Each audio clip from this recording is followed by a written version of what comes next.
நேற்றுக்கு சொன்ன முன்னுரை இன்னைக்கு சொல்லலை. ஒரு குளத்தில் இறங்கி தீர்த்தமாடுறதுக்கு 3-4 படித்துறை இருக்காதா? திருவாய்மொழிங்கிறது தான் பெரிய குளம். அதில் இறங்கி தீர்த்தமாடுறதுக்கு ஒரு படித்துறை முதல் சிவப்பதிப்படி, அடுத்த வரித்துறை 2வது சிவப்பதிப்படி, 3வது நாள் வந்தார், 100 பேர் வந்திருந்தா மாற்றிட்டார் மறுபடியும். சிவப்பதியாய் அவாப்த சமஸ்த காமனாய் சமஸ்த கல்யாண குணாத்மகனான சர்வேஸ்வரன் 3வது அவதாரிக்கை. நல்ல வேளை 4வது அவதாரிக்கை இல்லை அப்படின்னு தாப்பனார் சொல்லுவார். 4வது நாள் புதுசாக ஒருத்தரும் வரல போல் இருக்கு. 40 நாள் வந்திருந்தா நம்மள 40 அவதாரிக்கை சொல்லியிருப்போம். எந்த விதத்தில் வேணால் அவர் எழுதி வைத்திருப்பார். நல்ல வேளை வரல போல் இருக்கு. நாம காலக்ஷேபம் பண்ணுறது சௌரியமாச்சு. இல்லைன்னா அவர் 40 அவதாரிக்கை சொல்லியிருந்தாருனா இவர் என்னைக்கு காலக்ஷேபம் பண்ணி என்னைக்கு சொல்லி முடிக்கிறது விடுங்க. அதில் முதல்ல தெரிவிக்கிறார், முதல் முன்னமே பகவான் ஆழ்வாரை கட்டாட்சி தருளினான். பிருந்தாவனம் பகவதா கிருஷ்ணேன அக்லிஷ்ட கர்மணா கவாம் விருத்திம் அபீப்சதா சுபேன மனசாத்தியாதம். பிருந்தாவனம் நெருஞ்சிமுள் காடாக இருந்தது. இந்த காடு பிரார்த்திக்காமல் தன் மனத்தில் நினைத்து இதை மேய்ச்சல் நிலமாக மாத்தணும்னு பகவான் மாத்துட்டான்.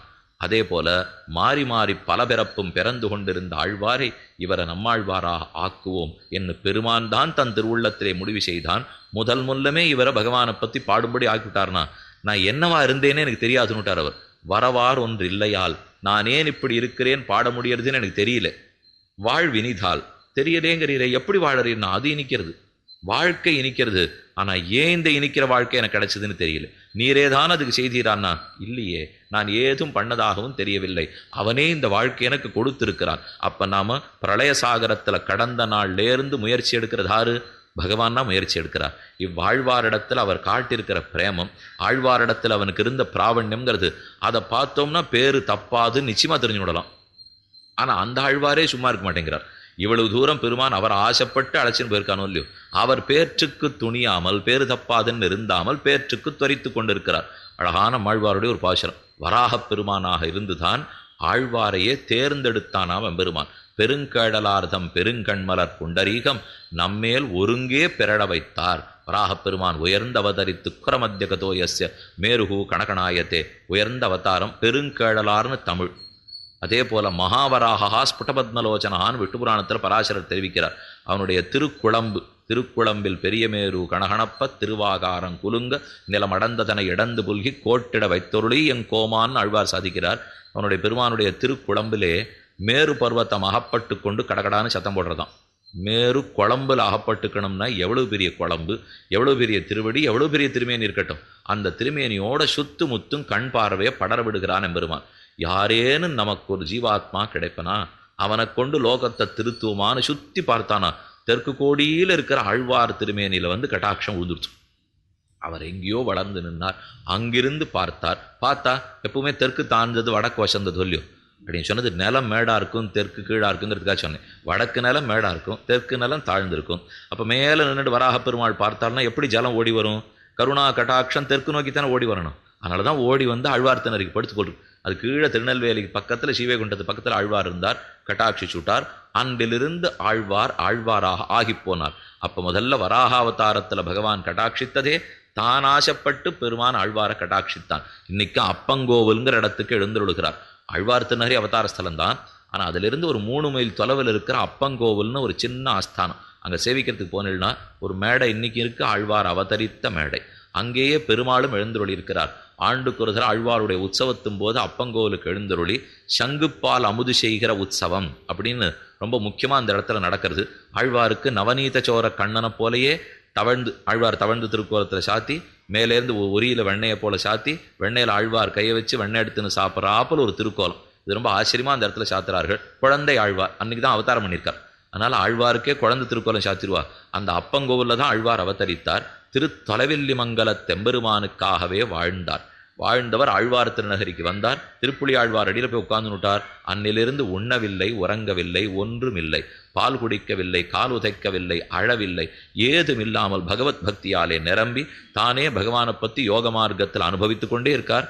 பெருமான் ஆழ்வாரை தயார் பண்றார். 16 வருஷம் தயார் பண்ணார். 1 வருஷம் 2 வருஷம் இல்லை. இந்த 4 பிரபந்தங்கள் அவரை பாட வைப்பதற்குள்ளாக எம்பெருமான் எடுத்த முயற்சி 16 வருஷம். ஆச்சரியமா ஆச்சாரியர்கள்லாம் தெரிவிக்கிறார். ஒரு நிமிஷம் தான் சங்கல்பத்தாலே ஜகத்தை சிருஷ்டிச்சுடுறார் பெருமாள். ஆனா இந்த 4 பிரபந்தம் பாட வைக்கிறதுக்கு 16 வருஷம் முயற்சி எடுத்திருப்பர்னா அப்ப ஜெகத் சிருஷ்டியை காட்டிலும் திருவாய்மொழி எவ்வளவு வசந்ததுன்னு நாம தெரிந்து கொள்ள வேண்டும். அவ்வளவு சிரமப்பட்டு பெருமாள்னா சிரமம் இல்லை, அவ்வளவு முயற்சி எடுத்து ஆழ்வாரை பாட வைத்திருக்கிறாரோ இல்லையோ, அவ்வாழ்வாரிடத்திலே எவ்வளவு காதல் பகவானுக்குனால் எங்கு போனாலும் நம் ஷடகோபன் என்ன அவரை விடாமல் தான் பற்றி கிடக்கிறான் எம்பெருமான். 2 இடம் முக்கியமா தெரிவிக்கிறேன். ஒன்று ஸ்ரீரங்கத்தில் நடந்திருக்கிற உற்சவம், மற்றொன்று உற்சவமா நடக்கலை, ஆனா அந்த இடத்துல நடந்தது நமக்கு ரொம்ப ரொம்ப முக்கியம். நம் சம்பிரதாயத்திலே எந்த திவ்ய தேசத்திலையும் ஏதோ ஒரு விதத்தில் ஆபத்து சூழும். அந்த ஆபத்து ஸ்ரீரங்கத்துக்கு ரொம்பவே அதிகம்.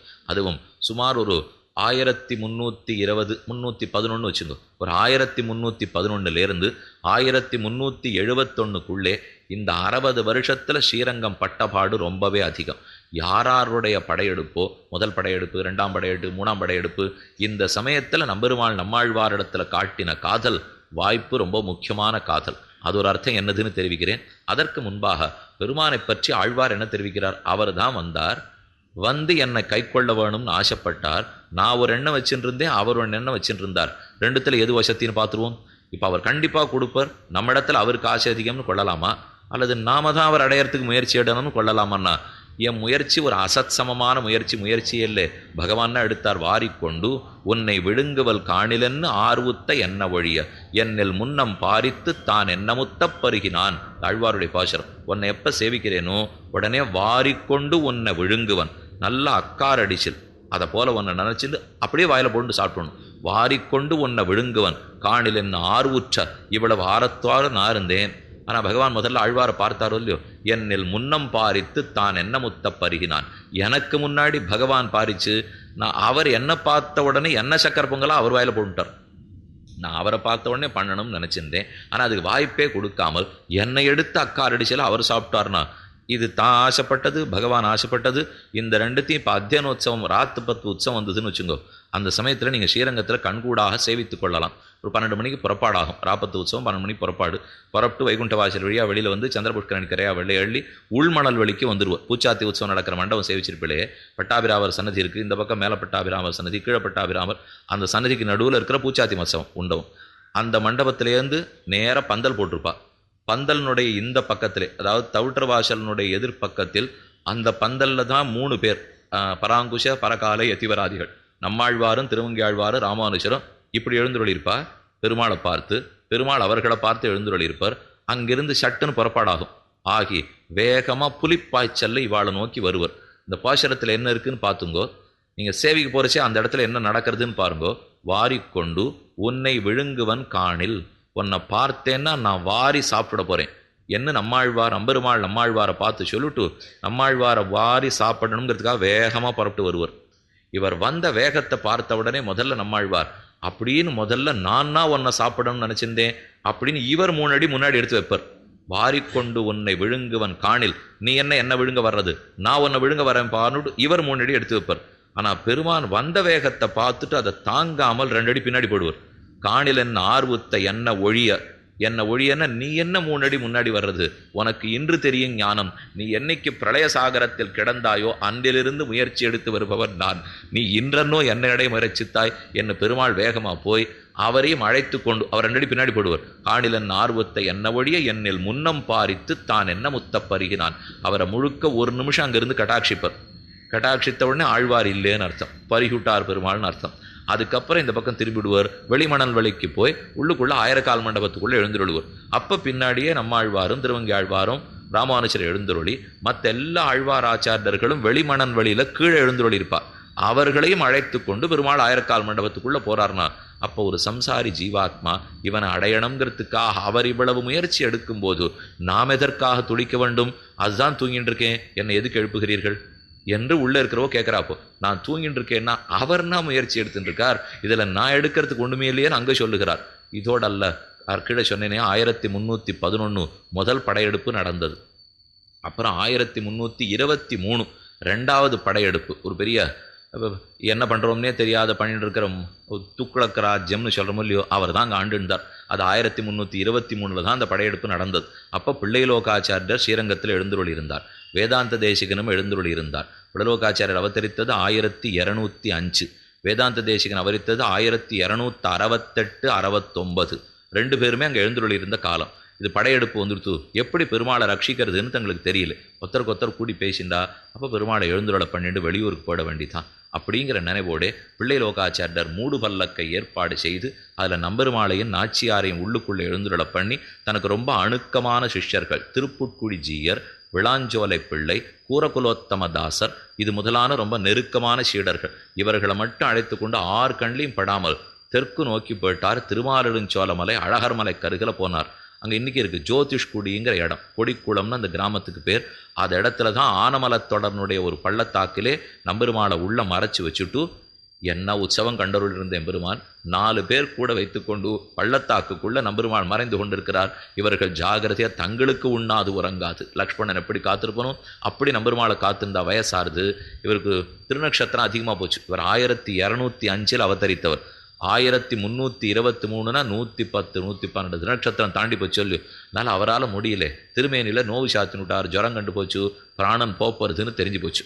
அப்போ பக்கத்தில் இருக்கிற எல்லாரையும் கூட்டி இனி நீங்கள் பகவானை ரட்சித்து கொள்ளுங்கோள் என் அவர்களிடத்தில் சொல்லிட்டு தன் ஆச்சாரியன் திருவடிகளையே நினைத்து கொண்டு அப்போது சிஷ்யர்களிடத்திலே இனி திருமலையாழ்வாரிடத்திலே பிரதிபத்தி பண்ணுங்கோள், சம்பிரதாயத்திலே ஆச்சாரிய வர்யராக திருவாய்மொழி பிள்ளை இருப்பார், அவரை போய் பாருங்கோள் என்று சொல்லிவிட்டு தான் ஆச்சாரியன் திருவடிகளை நினச்சின்னு பரம மிச்சம் இருக்கிறவாள்லாம் ரொம்ப எதிர்த்து போட்டா. இது என்ன பொறுப்பு நம்ம தலையில் வந்துடுத்தே, இந்த பெருமாளை நம்மன்னா ரட்சிக்கணும். இது தெற்கு நோக்கி போனவர்கள். அதே சமயத்தில் வேதாந்த தேசிகன் சுதப்பிரகாசிகேங்கிற நூல், அதாவது ராமானுஜர் எழுதின ஸ்ரீபாஷ்யத்துக்கு சுதர்சன பட்டருங்கிறவர் எழுதின அற்புதமான வியாக்கியானம், அந்த கிரந்தத்தை ரட்சிக்கணுங்கிறதுக்காக எடுத்துட்டு மேலக்கோட்டை பக்கம் எழுந்துள்ளி விட்டார். அப்போ ஒருத்தர் மேற்கு பக்கம் போயிட்டார், ஒருத்தர் தெற்கு பக்கம் வந்துட்டார். மேற்கொண்டு பெருமாள் என்னானார்னு பார்ப்போம். திருமாலிருஞ்சோலமலையிலேருந்து எழுந்துருளை பண்ணிட்டு கொல்லி காவலன் கூடல் நாயகன் கோழிக்கோன் குலசேகரன் பட்டணமாகிற குலசேகர பட்டணத்துக்கு அளவுக்கு மலையாள திவதேசத்துக்கு வந்தார்கள். அங்கே ஒரு ஊராக வந்து கொண்டு கோழிக்கோட்டுக்கு வந்து சேர்ந்துட்டார் நம்பெருமாள். இது ஒரு பக்கம் கதையை ஞாபகம் வச்சுருந்தோ, நம்பெருமாள் வந்த கதை. அப்போ ஸ்ரீரங்கத்திலேருந்து புறப்பட்டார், திருமாலிருஞ்சோலமலைக்கு வந்தார், ஜோதிஷ்குடியில் இருந்தார், பிடலோகாச்சாரியர் பரமிச்சிட்டார். அங்கேருந்து கிளம்பி மலையாள திவதேச பக்கம் போய் கோழிக்கோட்டில் போய் எழுந்துருள் இருக்கிறார். ஆழ்வாருக்கு ஆபத்து வந்துடுத்து. என்ன வடக்கேருந்து தான் வருகிற மன்னர்கள்லாம் படையெடுத்து வரா. சமயபுர தளவு வந்துட்டு ஸ்ரீரங்கத்தில் வந்திருக்கிறச்சு இவா பரப்புட்டா. ஸ்ரீரங்கத்திலேருந்து மதுரைப்பட்டினத்துக்கு வந்து ஜெயிச்சாச்சு. இவர்கள் மேற்கு பக்கம் போயிட்டா. இவா எப்படி போனாங்கிறது தெரியாமல் ராஜா இன்னும் தெற்கு பக்கம் போனால் திருநெல்வேலி தாண்டி ஆழ்வார் திருநகரி இல்லையோ, அடுத்த படையெடுப்பு அங்கதாங்கிற தேவை ஏற்பட்டது. ஆழ்வாரையும் எழுந்துருள் பண்ணிவிட்டா. திருவன்பரிசாரன் திருப்பதிசாரன் திருவனந்தபுரம் வழியாக ஆழ்வாரும் இதே கோழிக்கோட்டுக்கு வந்து சேருகிறார். நம்பெருமாளும் கோழிக்கோட்டில் இருக்கார், நம்மாழ்வாரும் கோழிக்கோட்டுக்கு வந்து சேர்கிறார். அப்போ ராத்திரி வேளையை ஆழ்வார் அப்படின்னு சொல்லிட்டு இருக்கிறதெல்லாம் அர்ச்சா விக்கிரகத்தை பற்றி, ஆழ்வார் வாழ்ந்திருந்த காலத்தை பற்றி அடியன் சொல்லலை. பேசிட்டு இருக்கிறது எல்லாமே 14ஆம் நூற்றாண்டு 15ஆம் நூற்றாண்டை பற்றி. நம்மாழ்வார் எழுந்துருள் பண்ணிட்டு போனால் நம்பெருமாள் முதல்ல இப்போ தான் கட்டாட்சிக்கிறார். இவ்வாழ்வாரை முதல்ல பெருமாள் பார்க்குறதே இப்போ தான். அப்படின்னா அர்ச்சா திருமேனி மறுபடியும் ஞாபகம் வச்சுக்கோ. ஏன்னா நம்பெருமாள்ங்கிற அர்ச்சாவதார திருமேனி ஆழ்வாரை பார்க்க வேணும்னால் உண்டு. வெகு நாட்களுக்கு அப்புறம் எனக்கு கீழே சொல்லியிருக்கேன், இந்த நம்மாழ்வார் தான் அத்தியனோத்சவத்துக்காக ஸ்ரீரங்கத்துக்கு எழுந்துருளி அங்கே அத்தியனோத்சவம் நடந்திருந்ததுன்னா அது பல காலம் நின்று படுத்து. இப்போ ரொம்ப நாள் கழித்து நம்மாழ்வாரை நம்பெருமாள் பார்க்கிறார். தான் எழுந்தருளி இருந்த வட்டமனையில் இடம் ஒதுக்கி கொடுத்தாராம் பெருமாள். ஆழ்வார் எழுந்துருவா தன் அர்ச்சகர்களை பார்த்து நான் ஒதுங்கிக்கிறேன், நம் ஆழ்வாரை நம் அருகில எழுந்துருளை பண்ணுங்கள் என்னை சொல்லி தான் ஒதுக்கிண்டு ஆழ்வாரை கொண்டு அங்கே எழுந்துருளை பண்ணி தன்னுடைய வட்டமனையும் முத்துச்சட்டையும் கொடுத்து, குளிராருக்கு ராத்திரி வேலைங்கிறதுக்காக பெருமாள் முத்து சட்டை சாத்திருந்தாராம். முத்து சட்டையை களைந்து ஆழ்வாருக்கு அதை கொடுத்து, அவருக்கு போத்தும் நமக்கு தேவையில்லை, நாம் சர்வேஸ்வரன் எத்தையும் தாங்கிப்போம், நம் பக்தனால முடியாதுன்னு முத்து சட்டை கொடுத்துருக்கணும்னா இந்த பெண் நினைக்கிறா, இப்படி பண்ணுற பெருமாள் அடையறதுக்கு நான் எதுக்கு சமப்பட வேண்டும், அவர் எப்படியாவது கிடைப்பறான்னு ஆசைப்பட்டு இருக்கிறபடியால் முத்துச்சட்டையை கொடுத்தா. ஸ்ரீஷடகோபம் வலசையா எல்லாம் எழுந்துருளினார்கள். கொஞ்ச நாளைக்கு அங்கேயே இருந்தா. ஆழ்வாருக்கும் திருப்தி, நம்பெருமாளுக்கும் திருப்தி. ஆனால் அப்படி விட்டுடுவாளா ஜனங்கள்லாம்? பகவானை கூட ராமனும் சீதையும் தனித்து ஏகாந்தத்தில் அனுபவிச்சுருக்கிறச்சே ஒரு ராவணன் வந்து விரிச்சின் போலையா? இது அன்னிலேருந்து பார்த்துட்டு இருக்க முடியும். அதை போலத்தான் இப்போவும் பகவானும் நம்மாழ்வாரும் ஒரு சேர இருக்க வேற வழி இல்லாமல் பெருமாள் புறப்படுறார் வடக்கு நோக்கி. நம்ம மேலக்கோட்டைக்கு போய் திருவேங்கடத்தை போய் அடைஞ்சுடணும், இதுதான் அவர்களுடைய திட்டம். அதுக்கு பெருமாள் புறப்படைச்சு ஆழ்வார் அடியேனும் கூட வரேனே என்ன விண்ணப்பிக்கிறார். ஆழ்வீர் அது வேண்டாம், நீர் வந்தால் உமக்கு ஆபத்து ஏற்பட்டாலும் போகும், நீர் தெற்கே போம், உமக்காக ரட்சிக்கிறதுக்கு ஏற்பாடு செய்கிறோம் என்று சொல்லி பெருமாள் தெற்கு அனுப்பிச்சு வச்சுட்டார். கோழிக்கோட்டிலேருந்து அப்படியே காட்டு மார்க்கமாக மேலக்கோட்டைக்கு போனான். இதே நம்பெருமாள் மேல்கோட்டையில் எழுந்தருளி இருந்தார். மேலக்கோட்டையிலேருந்து புறப்பட்டு இன்னைக்கும் திருமலை திருப்பதி தேவஸ்தானத்தில் ரங்கமண்டபம்னு கேள்விப்படுறீங்களா? மகாத்வாரத்துக்குள்ள நுழையிறோம். நுழைஞ்ச உடனே இந்த இடது பக்கத்தில் ரங்கமண்டபம்னு வச்சிருக்காளே, திருவரங்கநாதன் அங்கே வெகு நாட்கள் எழுந்துருளி இருந்தபடியால தான் அந்த மண்டபத்துக்கு ரங்கமண்டபம்னே பேர். இல்லைன்னா திருவேங்கடத்தில் என்ன பேர்? ரங்கமண்டபம். மேலும் சீனிவாச பெருமாளுக்கு ரங்கநாதனுக்கு எப்பவுமே போட்டி. இவர் பெரிய பெருமாளா, அவர் பெரிய பெருமாளா, இங்கே இருக்கிறவா இங்கே தான் வருவா, அங்கே இருக்கிறவா அங்கே தான் போவா. இதுதான் பிரதானமான 108க்கும் கோயில். நாம் சொல்லிட்டு இருப்போம், என்ன இருந்தாலும் எங்கள் பெருமாளுக்கு வர்ற கூட்டம் உங்களுக்கு வருமா? அங்கே இருக்கிறவா சொல்லிட்டு இருப்பா. ஆழ்வார் வசத்தின்னு சரணாகதி பண்ணி பூர்வாக்கியம் உத்தரவாக்கியம் ரெண்டும் வச்சது திருவேங்கடமுடையான இடத்துல தான். நம்பெருமாளை பற்றியா பாடினார்? எத்தனை வேணா பாடியிருக்கட்டும். 2 பிரபந்தத்தை 2 பதிகங்களாலே, ஒளிவில் காலமெல்லாம் பதிகத்தாலே கைங்கிற பிரார்த்தனை, உலகமுண்ட பெருவாயா பதிகத்தாலே சரணாகதி, இந்த 2 நம்மாழ்வார் திருவேங்கடமுடையான இடத்துல தானே பண்ணார். மாறி மாறாத தன்னம்மலை, வாரி மாறாத தென் குருகூர்.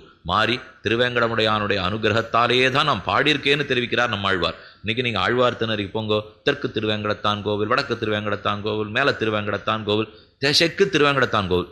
அந்த ஊரில் இருக்கிற பாதி பேருக்கு திருவேங்கடம்னு தான் பேரே. ஆழ்வார் திருநகிரியில் இவர் எங்கே வந்தார்னா அவர் அனுகிரகத்தால் தான் நான் பாடினேங்கிறார் ஆழ்வார். அந்த திருவேங்கடத்திலவே நம்பெருமாள் எழுந்தருளி இருந்தார். அது பலகாலம் நடந்தது. அப்புறம் கோபண்ணராயன்னு ஒருத்தன் இருந்தான். அவன் தான் செஞ்சிக்கோட்டையில் இருந்து இந்த பெருமாளை திரும்ப கொண்டு வந்து சேர்த்தா நாம் அடுத்த வேளை உண்பது உயிரோடு இருப்பது.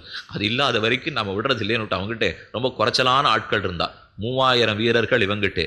எதிர்த்து நிற்க வேண்டிய மற்ற துருஷ்கர்கள் வீரர்கள் 30,000 பேர். ஒருத்தர் 10 பேரை எதிர்ப்போம் என்று கோபண்ணராயன் சூழரை சுட்டு அவன் ஜெயித்து நம்பெருமாளை செஞ்சிலேந்து திரும்ப கொண்டு வந்து திருவரங்கத்தில் எழுந்துள்ளினான். 1371. ஆக இங்கே கீழே எழுந்துள்ளினதே 1323 வெளியில் போயிட்டார்னு சொன்னேன். அப்புறம் 371 வந்தார்னா 48 வருஷம். ஓராண்டு 2 ஆண்டுகள் அல்ல.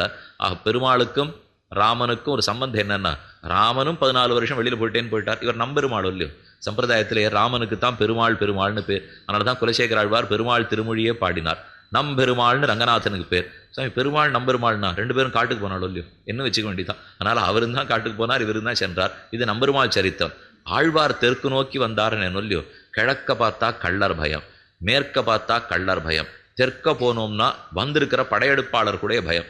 ஆழ்வார் என்ன பண்ணுறதுன்னு அவளுக்கு புரியலே. ஒரு பெரிய மலைச்செருவில் மலையாள தேசத்தில் இறக்கிவிட்டா. இறக்கிவிட்டான்னா சங்கிலி போட்டு பெட்டகத்துக்குள்ள ஆழ்வாரை வைத்து கட்டி மலைச்செருவில் கீழே இறக்கி விட்டா. ஆழ்வார் அப்படியே மலைச்செருவில் இருந்துட்டு இருக்கார். எத்தனை ஆண்டுகளாச்சோ மெதுவாக அப்படியே சண்டையெல்லாம் ஓஞ்சுது. ஓஞ்ச பிற்பாடு இவர்கள்லாம் அங்கே தோழப்பர்னு ஒரு சுவாமி எழுந்துருள் இருந்தார். அவர் தான் இதை கீழே கட்டி விடுறதுக்கு உபயோகமாக இருந்தவர். அவர் நேர போய் திருவாய்மொழி பிள்ளையை சந்தித்தார். குந்தி நகர ஜன்மனேன்னு சொல்லுகிறோம் இல்லையோ, அங்கே திருவாய்மொழி பிள்ளையை பார்த்தா அவர் ராஜ்ய காரியத்தில் ஈடுபட்டிருந்தார்.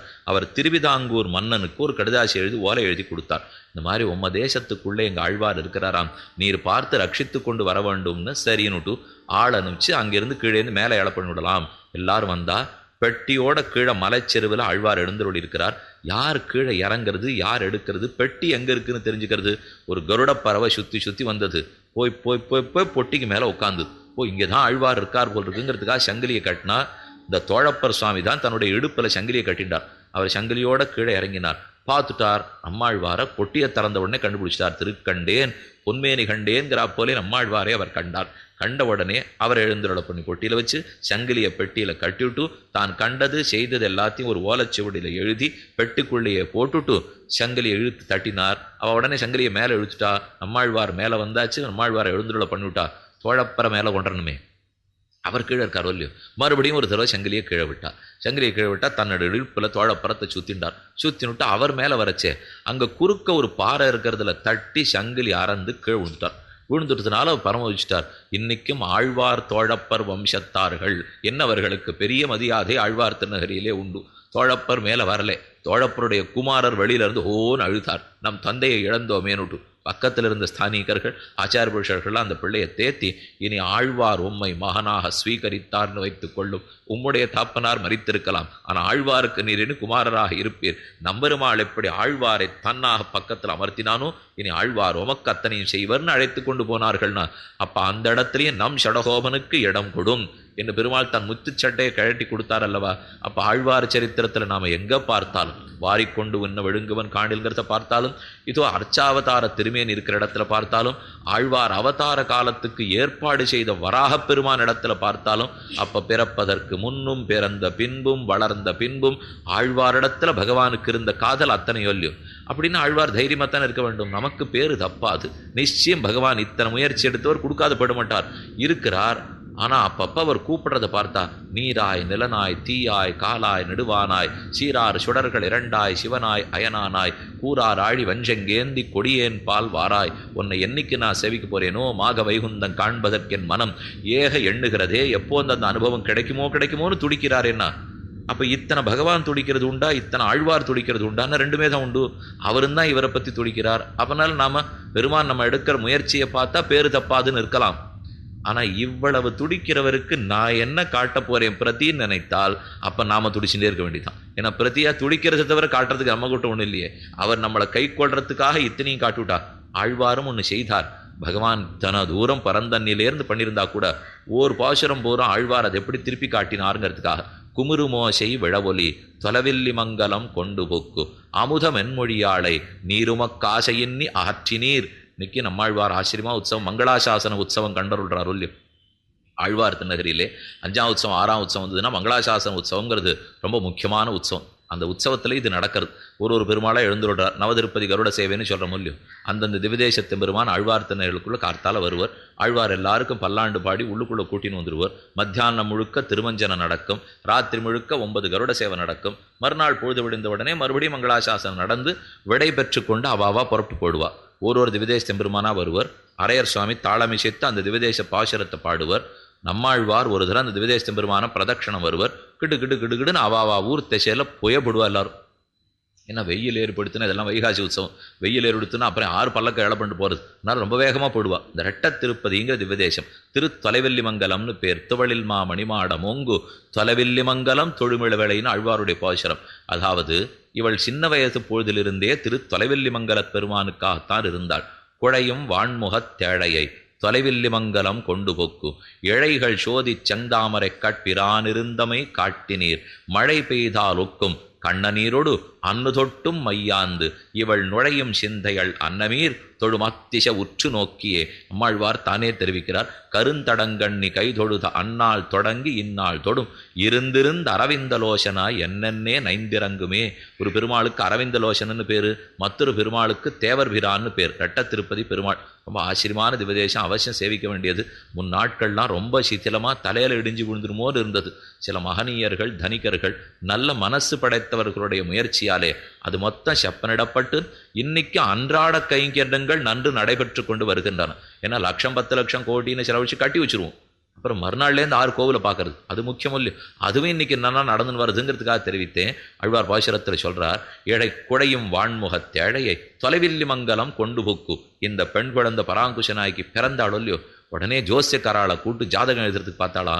அவள்லாம் எழுதி சொன்னா பெண்ணு நன்னாத்தான் இருப்போம், நல்ல உபதேசம் பண்ணுவோம், நல்லவனை கல்யாணம் பண்ணிப்போம், எல்லாம் சரி.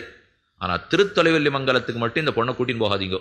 கூட்டின்னு போனால் பொண்ணு உங்களுது இல்லை அப்படின்னு மட்டும் சொல்லிவிட்டா. ஆனால் அவள் குடும்ப வழக்கம் தொலைவெல்லி மங்கல பெருமாள் தான் குல தெய்வம். அவளுக்கு யார் குழந்தை பிறந்தாலும் அந்த பெருமாளை போய் சேவிக்கணும். தாயாரும் தகப்பனாரும் சேர்த்து பேசிண்டா இந்த பொண்ணை அழைச்சின்னு போகலாமா வேண்டாமா, அழைச்சின்னு போனால் பொண்ணு நம்பளுது இல்லை, அழைச்சின்னு போகலைன்னா பொண்ணு தங்கும். ரெண்டில் எது பண்ணலான்னா இருக்கட்டும் இல்லாத போட்டோம், தேவபிரானை சேவிச்சு தாகணும் என்ன தாயார் முடிவு கொள்விட்டா. குழந்தைய கொண்டு போய் ரெட்ட திருப்பதி பெருமாளை சேவை பண்ணி வச்சா அன்னைக்கே தாய்க்கு நமக்கும் சம்பந்தம் இல்லைன்னு குழந்தை திறந்து விட்டு பெருமானுடைய அழகிய திருப்புலி ஆழ்வார் அடியில் போய் அமர்ந்து அன்னிலேருந்து தொலைவெல்லி மங்கலம் தான் இருக்கிறாளாம். சிந்தையாலும் சொல்லாலும் செய்கையினாலும் தேவபிரானையே தந்ததாயன் அடைந்த வன்குருகூர் அவர் சடகோபன் தேவபிரானையே தந்ததாயன் அடைந்தார். இது ஒரு பாசுரம். மற்றொன்று கருந்தடங்கண்ணி கைதொழுது அந்நாள் தொடங்கி இந்நாள் தொடும் இருந்திருந்து அரவிந்தலோசனா என்னன்னே நைந்திறங்குமே. இவை எப்போ அழுதுன்னு இருக்காளேன்னு கிட்ட போய் பார்த்தா வாய் மட்டும் அரவிந்தலோசனா அரவிந்தலோசனா அரவிந்தலோசனான்னு சொல்லிட்டு இருக்கு. என்னென்னே நைந்து இறங்கும்.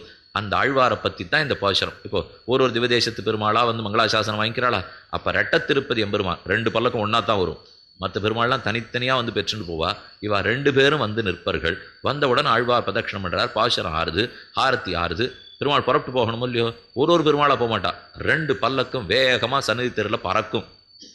அப்போ ஆழ்வார் நின்றுட்டு இருப்பார். மற்ற எந்த பெருமாளுக்காக இருந்தாலும் அந்த பெருமாள் முடிஞ்ச உடனே அவர் கிளம்பி போகிறச்சவே அடுத்த பெருமாள் வந்துடுவார். ஆழ்வார் அவர்களை பிரதட்சணம் பண்ணி பாசுர ஆரம்பிச்சிருவார். ஆனால் இந்த ரெட்ட திருப்பதி பெருமாள் சந்நிதி தெருனுடைய கடைசியிலே அது இருக்கும், ஒரு ஒரு 1/2 மைல் 3/4 மைல் இருக்கும். அதனுடைய கடைசியில் போய் தன்னுடைய கண் பார்வையிலேருந்து மறையிற வரைக்கும் நம்மாழ்வார் அந்த பெருமாளையே தான் பார்த்துட்டு இருப்பார். தொழும் அத்திச உத்து நோக்கியேன்னு பாசுரம், அந்த திசையே உத்து நோக்கி கொண்டு இருப்பார். அங்கே இருக்கிற கோயிலார்கள்லாம் சந்நிதி தெரு முழுக்க ஆறு நிற்கக்கூடாதுன்னு விரட்டி விட்டுடுவா. நம்மாழ்வார் அந்த பெருமாளை பார்த்து கண் பார்வையிலேருந்து மறைஞ்ச அப்புறம்தான் அடுத்த பெருமாள் வர்றதுக்கே முடியும். இந்த ஓர் பாசுரமும் நடக்கிறதையும் பார்த்தா இந்த பெருமாள் பிரளய சமுத்திரத்திலேருந்து ஆழ்வார திருத்தை எடுத்துக்கொண்ட அனைத்து முயற்சிகளும் தராசின் ஓர் தட்டில் வைத்தால் இவ்வாழ்வார் பகவானிடத்திலே காட்டின பிரேமத்தை மற்றொரு இது ஒரு செயலை வைத்தால் கூட அதற்கு இது ஒரு நாளும் உயர்ந்துதான் காணப்படும்னு சொல்ல வேண்டும். அப்போ ஒரு பக்கத்திலே பெருமான் நம்ம அனுகிரகிச்சிருவங்கிற பேரு தப்பாதென்னு துணிந்திருக்கிறார். மற்றொரு பக்கத்திலே பேற்றுக்கு துவரிக்கு எப்போது கிட்டுமோ கூவிக்கொள்ளும் காலம் இன்னும் குறுகாதோ என்ன ஆழ்வார் பிரார்த்தித்து கொண்டிருக்கிறார். இன்னைக்கு ஒரு திருவடி தொழுகிற உற்சவம்னு பார்த்தோம்னா ரொம்ப ஆச்சரியமான உற்சவம். அந்த ஓர் உற்சவத்தில் நம்மாழ்வார் இடத்துல தனக்கு எவ்வளவு காதல்ங்கிறதை பகவான் காட்டியிருக்கிறான். இப்போ பொழுதுலே அந்த உற்சவம் முழுக்க என்னன்னு சொல்கிறதுக்காக அதனால் இப்போ தெரிஞ்சிக்க வேண்டியது உள்ள கிடக்கிறவருடைய அபிப்பிராயம் இத்தனை முயற்சி பகவான் எடுக்கிறபடியால் பேரு தப்பாதுங்கிறது. வெளியில் இருக்கிறவாருடைய அபிப்பிராயம் வாஸ்தவந்தான், இத்தனை முயற்சி எடுக்கப்பட்ட நம்மாழ்வாரே எப்போது கிடைத்தும்னு துடித்தாரே, அந்த பேற்றுக்கு நாம் துடிக்க வேண்டாமா? பெண்ணே அதற்காகத்தான் வந்திருக்கேன், நீ கண் வளர்ந்துட்டே இருந்தா அதனால மாமான் மகளை மணிக்கதவம் தாழ்திரவாய் மாமீர் அவளை எழுப்பீரோ, உன்மகள் தான் ஊமையோ அன்னிச்செவிடோ அனந்தலோ நீ சேருன்னு பிரார்த்திக்க மாமான் மகள் இந்த கோட்டில சேர நோற்று சுவர்க்கம் பூகுன்னு அம்மனாய் மாற்றமும் தாராதோ பண்டொரு நாள் கூற்றத்தின் வாய் வீழ்ந்த கும்பகர்ணனும் தோற்று உனக்கே பெருந்துயில்தான் தந்தானோ ஆற்ற அனந்தருடையாய் அருங்கலமே தேற்றமாய் வந்து திற நீ தேறி வந்து திறன்னு சொல்ல சுவர்க்கம் பூகுன்னு அம்மன் அவளும் இந்த கோட்டியில சேர எல்லாருமாக அடுத்த திருமாளிகை அடைந்தார்கள்ங்கிறது இன்றைய பாசுரம். அப்போ தெரிஞ்சிக்க வேண்டியது நம் ஒத்தொத்தரையும் தன் திருவடிகளிலே சேர்த்து கொள்ள பெருமான் எடுக்கும் முயற்சி அநேகம், அபாரம், அத்புதம், அதிசயம். அப்படி இருக்கிறச்சே அவரிடத்தில் ஈடுபாட்டோடு நாம் இருக்க வேண்டுமே தவிர இத்தனை முயற்சி அவர் ஒரு பக்கம் எடுத்துட்டு இருக்கிறச்சே நாம் எங்கோ பார்த்தோங்கிறது இருக்கக்கூடாது. அவன் வாழணும்னு எப்படி நம்மை பற்றி நினைக்கிறானோ அதை போல நாம் வாழ வேண்டும்ங்கிறதை பிரார்த்தித்து கொண்டு பேரு தப்பாது திண்ணம் பேற்றுக்கு துவரிப்போம், அதுவும் நமக்குன்னு இருக்கிற சுபாவம் ஸ்வரூபம் என்று சொல்லி அமைகிறேன். பாசுரத்தை அனுசந்தானம் பண்ண பிரார்த்திக்கிறேன்.